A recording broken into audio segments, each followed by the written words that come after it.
Hey everybody, it's Bust with day 2 of this Fates Voyage Beyond preview season. Today we're going to be talking about Mordekaiser and the Deathless mechanic.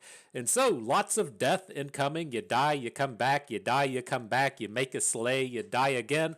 Lots of interesting mechanics and themes coming forth from the Mordekaiser kit. And so before we talk about Mordekaiser in depth, let's first take a quick glance at the Deathless keyword. And it says that when a unit dies, you revive it with 1 health and it's stunned. And so as far as I can tell, this is not an infinite ability. You don't get to play the Blood-Pierced Revenant and then just kind of have an infinite unit for the remainder of the game, right? It dies, it comes back, it dies, it comes back, it dies, it comes back. That's what Deathless kind of sounds like, but I've kind of deduced from Twitter that this ability only happens one time. Now, I could be wrong on this. I've looked on Twitter, I've looked on Reddit. I haven't seen an official response from Riot as to whether or not Deathless is permanent, to where the unit just cycles and cycles and cycles, or if it only works one time. But they have made note of Pantheon being able to get Deathless and the Arsenal being able to get Deathless. When they die, they come back with the 1 health and they don't get the Deathless keyword anymore. And so it sounds to me like it's only something that happens one time, but it may not be. It may be a more permanent effect, right? I think it's actually just kind of death light, death, death 1.5, death halvesies, and not necessarily deathless as the infinite thing, but we'll have to wait until further word is announced. But when looking at an ability like this, I think it's kind of an interesting take in a few different ways. And number one, all of the units that have it are essentially just 2-for-1s now, right? You play your Blood-Pierced Revenant, you trade it with your opponent's 3-2, it comes back, you trade it with another 2 health unit from the opponent, you just got 2 cards for 1 card, right? And so without doing anything extra, without doing anything special, these cards kind of function as 2-for-1s. Now, I don't feel like that's enough to really warrant playing a card. That's just not enough value within the game of Runeterra. It's so easy to get value. You can't just take shitty value like that. But it's something to consider as you evaluate these cards, is that it can be kind of okay if they're a little understated or if they're a little overcosted, because you should be able to get multiple uses out of the same unit. Now, as we're going to see, there are some other ways to grant Deathless to your other units. That's to where I think things start to get very interesting, as to where you put Deathless on a good Last Breath unit. Not Heal Your Nexus 2, but on an actual good Last Breath unit, right? And you get to use that Last Breath twice, or if you put it on something with a summon ability, that unit dies, comes back, gets that summon ability again. You have lots of ways to come in and take advantage of the Deathless mechanic without being super clever. It also gives you some potential to say, put it on a high-powered champion that you just kind of want on the board in landmark mode, right? So let's say we put Deathless onto Heimerdinger. Now it's very challenging to get that Heimerdinger off the board. He can sit around and just do the turret generation over and over and over again. That kind of applies to all of the landmark-ish kind of champions like Seraphine and Karma that you don't really care about combat. You just want the unit to stick so that you can get its ability. Speaking to that, though, it does fit in with some of the more aggressively oriented champions. If you want to think of something like Poppy, right? If you find yourself to where you get to play Poppy on your opponent's attack token, they typically just kill her. You can play a Deathless card in response to give her a little bit of protection and then get that attack in next turn. And so it's a very interesting aspect as to what is going to come up with Deathless. Are we just playing it as a mechanical keyword, right? Like with the Blood-Pierced Revenant, to where the value is so good that we're just including the cards in the deck as is? Do we play it as like a value mechanism, right? Putting it on summon units, putting it on Last Breath units, whatever, some way to get double value out of a unit? Or do we look at it as just like a weird combat trick, right? A strange way to protect a Karma, a strange way to protect a Seraphine, so that they're able to be effective later on in the game, to where a typical combat trick may not cut it. So I'm very interested to see what happens. Again, I think this is actually Death Light. It only happens one time.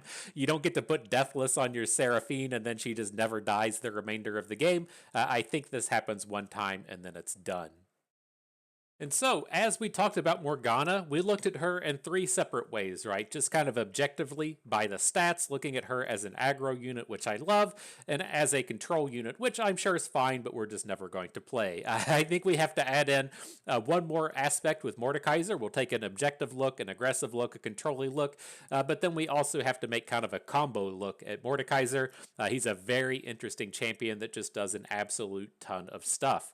And so to kick it off with just the objective look at him, from a stat standpoint, a 5/8 challenger for 7 mana isn't that impressive. He doesn't have elusive, overwhelm, or rally, so he's not particularly good at closing out games, but a very stat heavy interactive unit isn't the worst thing you can be doing if it does some other stuff. And boy, some other stuff does Mordekaiser do. And so on play, he can kill up to 2 allies, which sounds kind of shitty, but when you slay another ally, you get to revive it. And that's going to be what I think is the big key thing to Mordekaiser's success is on his level 1. If we can get a lot of usage out of this slay an ally and revive it thing. And so as we were kind of talking about the Deathless mechanic and putting Deathless onto a unit with last breath or putting it onto a unit with a summon ability, Mordekaiser just absolutely loves that stuff, right? He can come down on board, you can hit an Omen Hawk and you can hit a Avarosian Sentry with the Mordekaiser.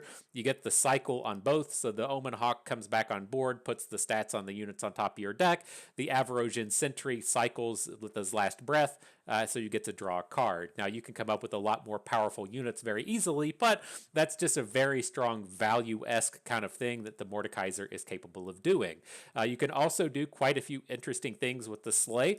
Very simply, just think of something like Hate Spike, right? We hate spike our unit onto the opposing unit. That counts as a Slay onto our ally, so the unit comes back. So if we want to say we're playing Mordekaiser Evelyn or something, right, and we hate spike away a domination, which typically sounds terrible, but knowing that the domination is going to come back, and now we have an extra husk on board, and now we can play our Evelyn, right? That's a very kind of interesting sequence. It's not very challenging to figure out things to do with this. You want to play Glimpse Beyond, you want to play Spirit Leeches, whatever. Anything that kills off your own units with Mordekaiser just instantly becomes much stronger. And so I think that's kind of an interesting build up to him. You do have this very stat heavy, combat ready kind of unit, but he also has a lot of these very high value aspects tied into him as well. I think that's quite interesting. Speaking to that idea of the Slay being very powerful, we can take a quick look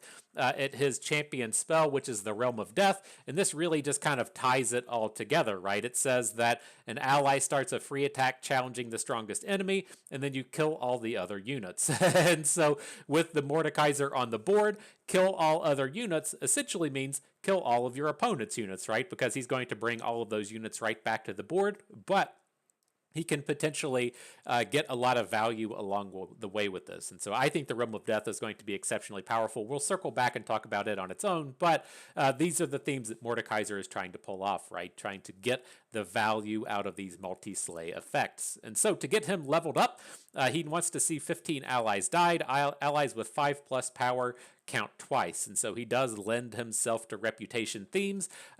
This is something that I'm kind of up in the air on as to how much you really want to push towards reputation in terms of leveling up your Mordekaiser, in the sense that if we're playing like Mordekaiser LeBlanc, how much are we going to be killing off our own units to actively try and level up our Mordekaiser? Like, it makes sense with the Mordekaiser himself. He comes down, he slays the unit that gives you a rally on summon, but are you ever really going to get up to 15 slays without doing that in a dedicated fashion? I'm not quite certain. I don't think it's that way. And so that's where I'm kind of curious about, and I'm not understanding with Mordekaiser on his level 1. Is how challenging he's going to be able to flip. And that, of course, brings it into the level 2 in determining, do you really want to press for it for this? And so at level 2, he still keeps his playability. He still keeps the thing to where when you slay an ally, it comes right back. But on attack, you gain an ability to where the rest of the game, when you slay a unit, you drain 1 from the enemy nexus. Now, the thing with this Mordekaiser ability is this is essentially an everywhere effect, right? You attack with it, this ability is stuck for the rest of the game. Anytime you slay your own unit, or anytime you slay a unit, you're going to get the drain on the enemy nexus. And so, very powerful there. It's always nice to have this kind of static ability attached to your champion that just lasts forever. So if we say play Mordekaiser flipped on turn 7, its opponent's attack token, we roll into our attack token on turn 8, immediately open attack with Mordekaiser. Even if opponent has a vengeance or something to take him off of the board, we're still going to get that slay ability for the remainder of the game. And so it's quite powerful, quite strong. I think the kind of strength to Mordekaiser is in that revive ability, but there are certainly some high-powered aspects to this attack ability in generating these drains. The last couple of things to say about these is the drain ability does stack, and so if for whatever reason the game is progressing and you attack 2 or 3 times with the flipped Mordekaiser, you do get multiple drains out of it. So if he's attacked twice, you slay a unit, you get the drain 2 as opposed to just a drain 1. The last thing to call out is the stat line on level 2 at 69.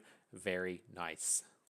And so, as we look at the Mordekaiser level 2, I think that brings us in a nice transition point to the idea of Mordekaiser combo decks. And so, I'm not certain where the deck lives. It's just something that I know is going to be potentially possible with this permanent slay ability to where when you slay another unit, you revive it. It's coming from someone with a Magic the Gathering background. There have been decks throughout the course of history to where you get a card on board like Goblin Bombardment that lets you sacrifice a unit to deal 1 damage to anything. You get Enduring Renewal on the board that says that when one of your units dies, it comes back to your hand, and then you just get a 0 mana unit. And so you play your 0 mana unit, you sacrifice it to deal a damage to something, it comes back to your hand because of Enduring Renewal, you play the 0 mana unit, you sacrifice it to deal damage to something, comes back to your hand because of Enduring Renewal. The cycle goes on until you come out and win the game. And while we haven't seen anything like that land in the Legends of Runeterra,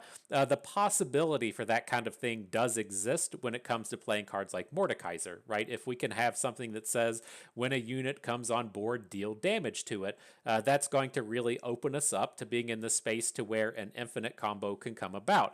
So speaking of cards that can have units deal damage to them when they come into play, there's the Crimson Banquet Hall, right? When you play an ally, you deal 2 damage to it. Now, the other piece to Crimson Banquet Hall is allies cost 1 less. If you want to think of a 1-cost ally, that now gets us in the space to where we can start generating some kind of loop, right? As we have the 0 mana unit coming on board, it dies, it comes right back. That doesn't completely, complete the picture here, right? Because you have to actually play it from your hand. But that's where the kind of cycle can start. That's where you need to start getting things into your mind, is to where you can have a unit come on board, it dies somehow, it immediately comes back, and Mordekaiser allows those loops to start happening. And so as we talk about the continue happening, I had to pull it up on Reddit. I saw the guy talking about it. It looks like it was Mr. Are You Serious on the old Reddit that picked out the Shackled Ghosts as the one being able to pull off this combo. And so the Shackled Ghosts is a new card out of the Fates Voyage Beyond, has a Last Breath ability that the next time you revive an ally, you create a copy of it in your hand.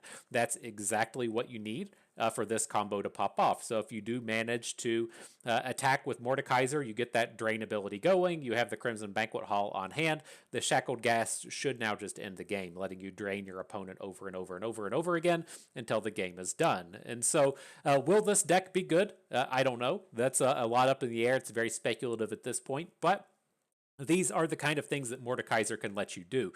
You can completely ignore the combat aspects of what he does. You can completely ignore this attack slay ability kind of thing. When he has this kind of infinite revive static effect on the board, that does open up the world of combos, and it's just a matter of figuring out the proper way to get that combo going. I don't know if there's other things in the Lands of Runeterra that can make this happen, if there's going to be something neato and cool with the likes of one of the cards that just comes on a board and kills the unit and has it immediately revive. Like there's a bunch of different things that you could be pulling off here. I don't have the answers to all of them. I just want to call out that Mordekaiser is a fantastic tool to be able to pull these things off. Now, to me, what's going to be very important for these style of decks to actually be successful is not being a shitty deck outside of the combo, right? If we're playing some kind of deck that has 3 Mordekaisers and 3 Banquet Halls and 3 Shackled Ghasts, and then just a bunch of like slay stuff trying to cycle through your slays fast enough to get your Mordekaiser to flip, that's not a real deck. That's not going to do anything. You're not going to win more than like 5% of your games with that stupid combo. But it's not to say that there isn't some kind of deck out there that can kind of incidentally play some of these cards and then just have the kind of oops, I win combo as a part of it. Very Splinter Twin-esque style of play pattern as to where you're playing an actual real deck. The Crimson Banquet Hall maybe not as ultra powerful as you want it to be, but it's fine. It lets you cheat on mana. And then at the end of the day, you accidentally have this combo in the Shackled Ghast that lets you win, or you might have some way to kind of generate him, right? If you just accidentally generate him with the 1 mana Last Breath thing that generates a Last Breath unit, like you might be able to do something in that space, or that guy just might go infinite on his own as well, right? I don't know entirely how that works with the Banquet Hall. The 1 mana unit that generates a 1 to 3 mana Last Breath unit, that seems like another fantastic way with the Banquet Hall Mordekaiser to pop off. And so at the end of the day, there should be some kind of combo potential with Mordekaiser. If it doesn't exist now, there's a good chance it will exist in the future. This kind of static revive effect is what really allows that to exist. And so now we move on to the second and the third pillar, the aggro and the control, and I don't feel like those are actually going to be fair statements. Let's be real. Nobody's playing a Noxus aggro deck with Mordekaiser in it, right? You're not curving out Crimson Pigeon and Legion Rearguard into some rando 2-drop into a Mordekaiser on turn 7. That's just never happening. That's not going to be a thing. And so what I think I kind of need to rephrase it as is the aggro deck is the deck that plays Mordekaiser on turn 7 and immediately gets some kind of activation or some kind of thing out of the slay ability, the kill 2 allies slay thing. And then the other decks are going to be like Mordekaiser flipping and trying to kill slowly with the drains. And so I think those are kind of like the two separate things that we'll actually kind of see with Mordekaiser. It's not going to be a matter of, oh boy, I have this aggro deck. I'm now playing a 7-cost 5-attack unit that doesn't have Overwhelm. Like, that's not a thing. It's going to be like, how much value can I get out of this slay ability? And so what I kind of think of is I have 2 units on the board already. And then I play the Mordekaiser, I get those slays, and then I have another slay card in hand. Like I have a Hate Spike, or I don't know if Brutal Skirmish works, right? If you say Brutal Skirmish, your 5/5 into your opponent's 5/5, both units die, that counts as a slay, right? I think it does. Maybe that's just one directional, and I'm not entirely certain, right? If we attack, opponent blocks with a 5/5 and we kill it in combat, that counts as a slay for us, but you only get one. Right, and so I don't know if the Brutal Skirmish affects that in any way, and then you get the unit back. But nonetheless, that's going to be like your big high-power marquee play of the game, right? That's going to be your Enraged Fire Splitter into Might. You're going to play Mordekaiser. He's going to target 2 units. You're going to immediately get some kind of effect from those units coming back or from a Last Breath, and then you're going to have something else in hand that lets you do something obnoxious, like another Slay style of card, so that you just get this like cascading powerful effect on top of powerful effect. Now, I don't know what those cards are. If you want to imagine something that gives all of your units bonus attack on summon, and then you get that back, and the unit dies, comes back, gives them all the bonus on summon, and then you Hate Spike that thing away, kill an opposing unit, it comes back and gives all of your units attack again. Like, those are the kind of things that you're going to be looking for in terms of Mordekaiser. You're not going to be looking for things that are like, oh boy, I read that this card has 5 attack and it says 5 power allies count twice. I'm going to put this in my LeBlanc deck and start casting Bloody Business off of him. Like, that's not what Mordekaiser is here to do. Now, I do concede that Mordekaiser in that Reputation deck does sound kind of spicy, right? Ash is fairly shitty. Nobody wants to play Ash these days. And being able to kill that rally unit and get a rally back, so on turn 6, you attack, and then you play the rally unit and attack again, then it goes to your opponent's attack token, you play Mordekaiser, you kill your tactician, he comes back into board, and then you get to rally and attack again. Like, those are the kind of big things I could actually really get behind, but a Reputation theme with Mordekaiser is not really a deck. But that's thing number 1. I feel like that deck is going to exist in Standard. It's definitely going to exist in Eternal, where you get access to to where you get access to things like the Thresh Nasus deck, right, and all of the self slays that it's already carrying about. I think the big thing towards this, though, to realize is Mordekaiser costs 7 mana, right? And most of the slay stuff, most of the big plays you want to be doing are going to be things happening in the earlier stages of the game. And you have to really question how much value am I going to get out of this Mordekaiser when he comes down on turn 7, because it needs to be big, right? He's not coming down and immediately winning you the game. He's not coming down with a big overwhelm attack. He needs to hit some really high-powered cards as soon as he's down, or otherwise it's just not going to be enough. You'd rather just play an enraged fire spitter, or you'd rather play random, what is it, Savage Reckoner, the 8/4 overwhelm, something that can actually finish the game. That's what you would prefer to have then. And so that's deck number 1, the I play Mordekaiser and immediately win kind of deck. I'm not certain what it looks like, but that would be the first kind of thing. And then the second one for his slay ability, or the attack ability on level up.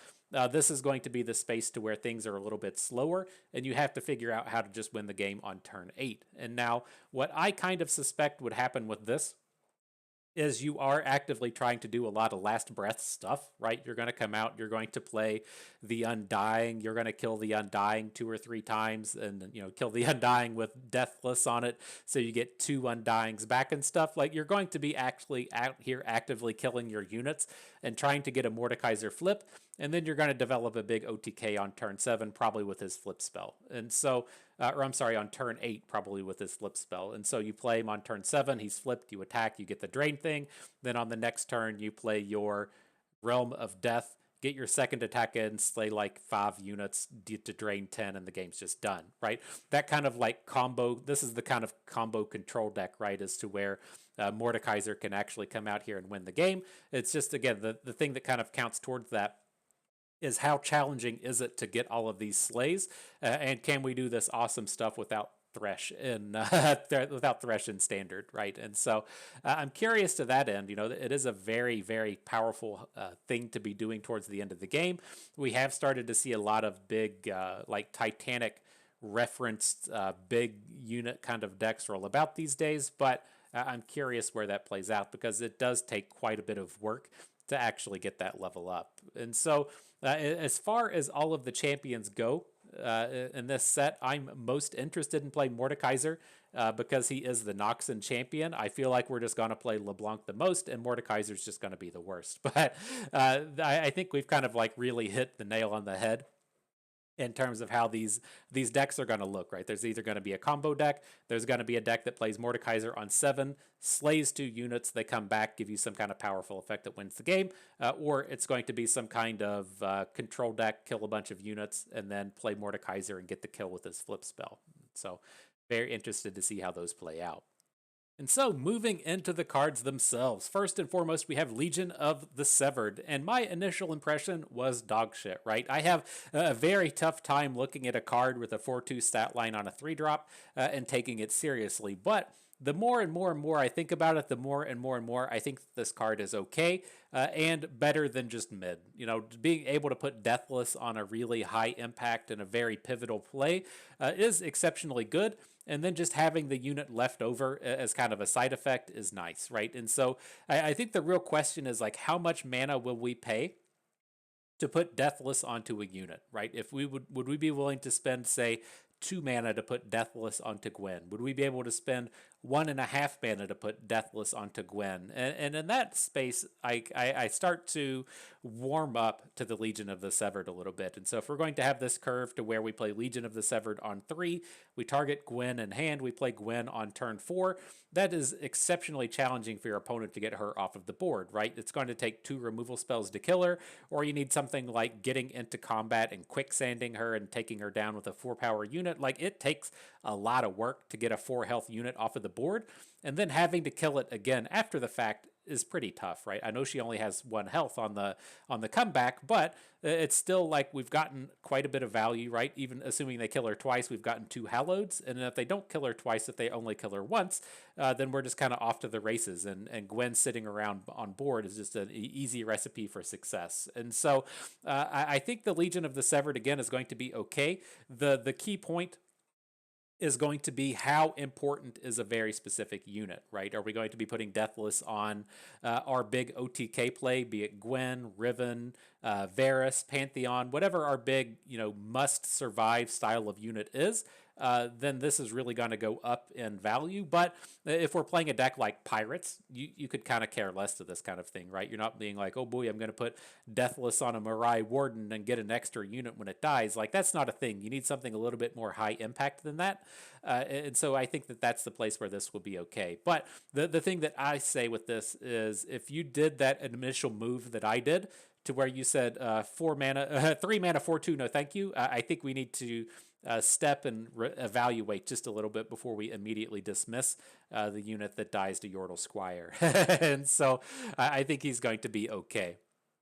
Up next, we have Shackled Ghasts. Now, this one is either very high or very low in terms of my evaluation. I'm going to completely ignore that combo deck we talked about. If the combo deck works, then great. But I want to think of Shackled Ghasts in the same vein as something that we look at, like, say, the Wings in the Wave, right? So with the Wings in the Wave, most of the time, probably like 80% of the time, you play it as a 1 mana unit that puts the 2 units on the board that you're just going to sacrifice off later. And then that remainder of the time, you may be able to use it to get a Slay onto something for the bigger unit, but the majority of the time, it's the Slay enabler and not the Slay activator. Now, as I come out and look at Shackled Ghasts, the thing I'm not certain on is how the ability works. And so it's a last breath, I get that, but the next time you revive an ally, comma.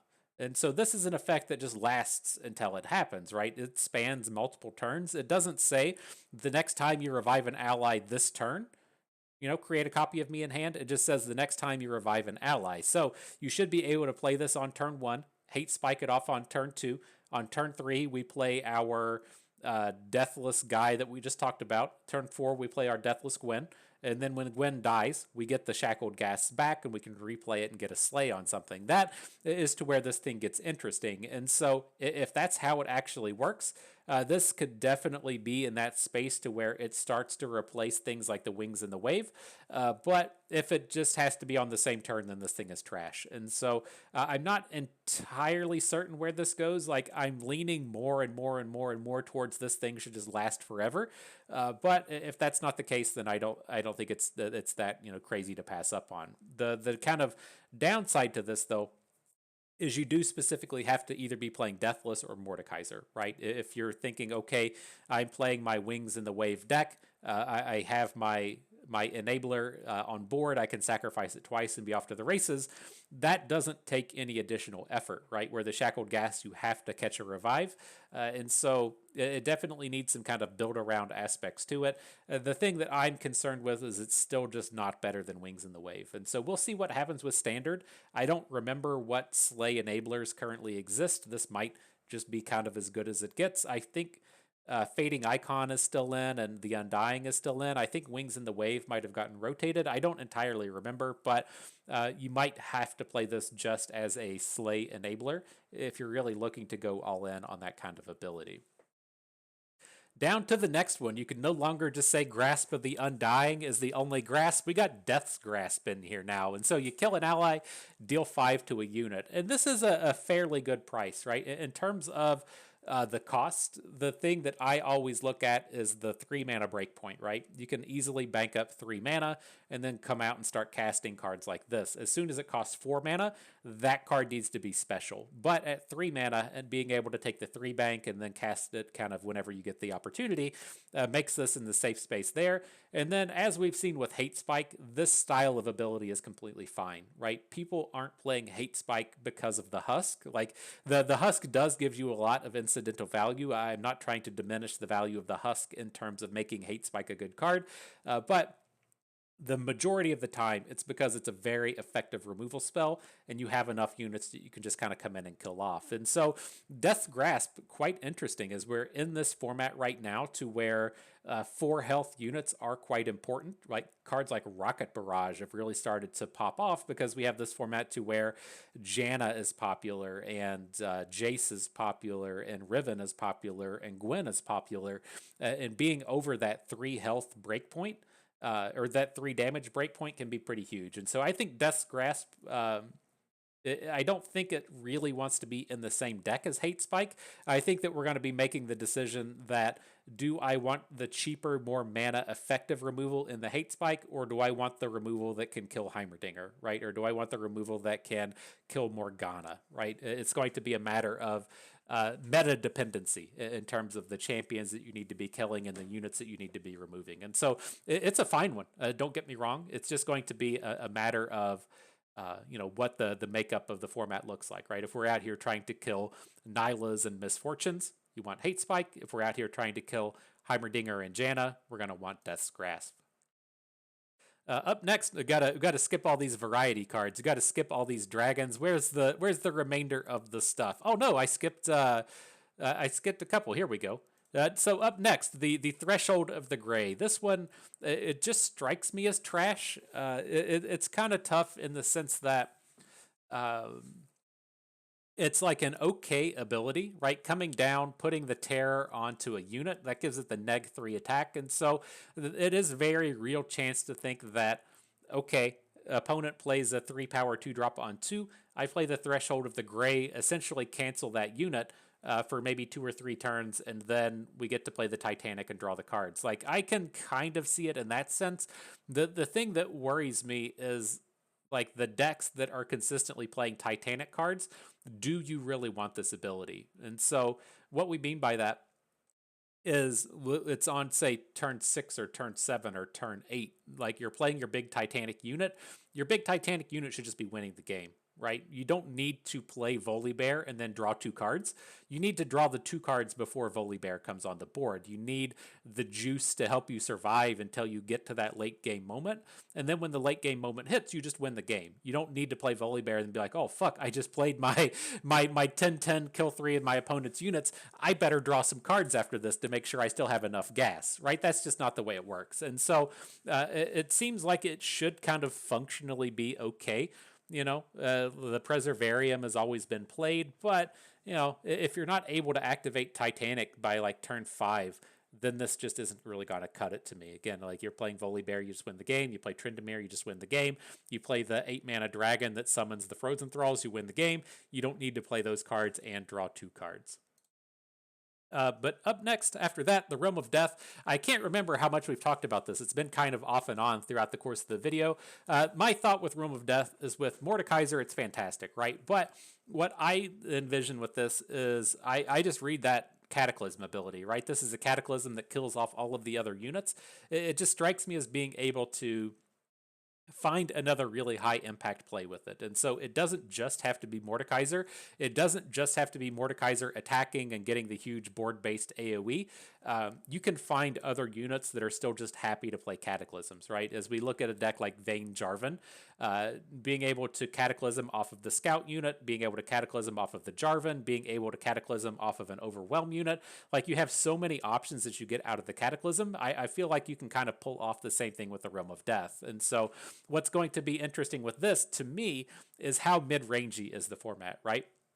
If the format's very aggressive, you're not going to want a Realm of Death. You're not going to have time to play your big 10 mana spell against pirates. It's also, if the format's super slow, you're not going to want Realm of Death. You're not playing against Karma Set and turn 8 rolls around and you Realm of Death a unit into Set and kill a 3/4 on the side. Like, that's not what you want. What really kind of comes down to with this is, again, like, how mid-rangey is the format. And so your opponent played a Combat Cook on turn 4, and then they played an Avarosian Hearthguard on turn 5, and then they played an Enraged Firespitter on turn 6.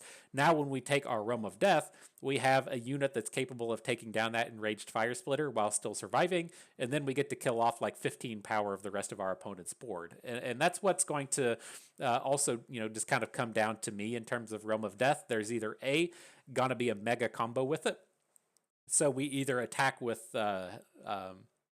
what's his name, Mordekaiser, or we attack with, say, like Captain Farron and just get the kill, or it's going to be like a very strong removal spell in a very mid-rangey format. So if your opponents are trying to play Warden of the Tribes and then you Realm of Death into the Warden and kill off all their board, then that could be a thing. And so I don't really see it outside of the Mordekaiser decks, but this is an ability that does a lot of stuff, and you do need to kind of keep it in mind that this is a very powerful thing in the sense that these cataclysms are strong, and killing off all of the other units can be quite strong as well.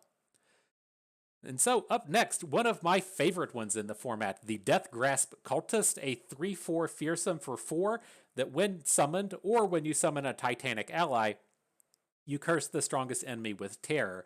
And like I've been saying for, I don't know, probably like 8 years up to this point, that the fearsomes deck is just like one card away. And the Nocturne fearsomes deck is a real deck. I love it, but the kind of like Nasus based one feels like it's always just like one card away. It just needs like one way to remove the attack power of the opposing things. It just feels like so close to being able to pop off. And that's what you start to get out of the Deathgrass Cultist. It's a very stat effective unit. Having 4 health on a 4-mana unit is pretty good, but being able to deliver this curse is quite strong as well. Basically, neutering your opponent's 3-mana play with your 4 while still having the unit on board, and then helping the remainder of your fearsomes come in and attack. And so I'm curious what kind of deck this can fit in, because I do really enjoy and really like the ability. It's like I can't see it in the Nocturne deck because you're already playing Nocturne and you're already playing Mistwraith and you don't have the space for another 4-drop. But in that kind of Nasus-y style of deck, right, where Nasus has Fearsome and you're playing Merciless Hunters. Oh, there we go. That's where it starts to get juicy, right? You got your Merciless Hunter, and then you take away a unit's attack power, and then you either just win the combat or you attack through it. Like that kind of thing, as to where you have the 1-drop Bakai and the Merciless Hunter and the Deathgrass Cultist, and now Nasus up in the 6-mana space. You got your Dune Keepers running around now. Like that mid-rangey style of deck is where the Cultist belongs, and I'm glad to see this kind of thing come and turn about. Okay, and then the last of the Shadow Isles, the Amalgamation of Vile Rites. And this one just seems like garbage to me. Maybe I'm missing something. Maybe I'm not seeing the angles here or the plays. But to play me, kill an ally, and then last breath heal your Nexus 2 on top of a Deathless unit doesn't seem quite good. Like, I get what you're supposed to do with this, right? You have Hecarim on the board, or not Hecarim, you have Mordekaiser on the board. You have some other, like, random last breath unit. You play the Amalgamation on it. You kill that unit and it comes back. Then you get the Amalgamation into combat. It dies and comes back like 2 or 3 times. Like this stuff just, it's too magical Christmas landy to ever be good. And like healing your Nexus at that point, you should just be winning the game. And so if you're looking to do this kind of stuff, there is the Dragon guy out of the Variety Patch, the Shadow Isles thing that kills a guy when he comes into play and makes like an 8/4 fearsome. That's what you're trying to do. That's how you actually come in and win the game. You don't win the game playing this random fucking 5/3 for 5 mana that heals your Nexus too. And so just go ahead and leave this guy out. He's not any good. And okay, so moving into the Noxus kit, we're going to talk about most of these. I'm going to save the Razor Barbed Razor Mace for the Variety Day. I don't think that this is really meant to fit in with the Mordekaiser kit. I think this card is fantastic, but we're not talking about it today. Up first, we have the Iron Legionary, a 5/1 for 3 mana, so it fits that reputation, 5 attack matters kind of thing. And then on play, it deals 3 damage to an ally, 3 damage to an enemy. And so this is the kind of thing I was talking about in terms of, do these cards work with Mordekaiser, like with a Brutal Skirmish? Does Brutal Skirmish count as a slay on your own unit so you get the unit back? Iron Legionary certainly counts. Dealing 3 damage to your own unit and 3 to an enemy counts in that sense. But the thing with the Iron Legionary is it costs 3 mana and it's a unit. And so if you want to play Mordekaiser on turn 7, is the best thing that you're doing on turn 8 playing Iron Legionary? I don't really see it. I don't really believe it. But the thing with these LeBlanc-based decks is we have seen them come out and start to play stuff like the 5/4 that can't block, right? I've done it myself. It feels horrible. But if like you're in that space playing a 5/4 can't block, are you really beyond it to play a 5/1?